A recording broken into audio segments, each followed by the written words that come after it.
Good morning, Steve Reed with the morning grain comments. Well, when I look at my screen, I see mostly red today.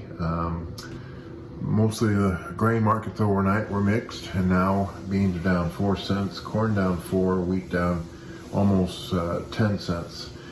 Meal and oil is not really moving that much, so this is a little bit better for the March board crush margins.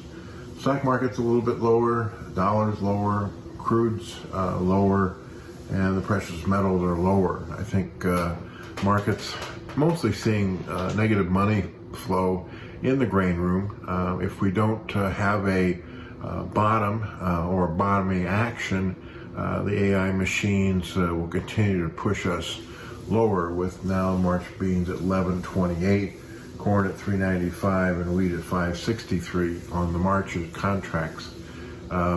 We are in the last week of February, so some people were hoping that the March grains would be bottoming out with the March liquidation almost over, and then farmers had some March cash grain contracts on basis only that moved some grain rather than rolling those basis contracts to the May. South America, we continue to see talk about China buying at least 20, maybe 25 cargoes of Brazil soybeans. Overall, the concern is that that China may take less beans than what the USDA is forecasting, which would be less beans from the United States. On the corn side of things, Ukraine is still cheaper. South America, once they get into more of their harvest, will be cheaper. Although we're seeing the cash prices in South America collapse, mostly because of the quick harvest and the concern that demand isn't as strong right now as it was this time a year ago. We have some inflation data this week.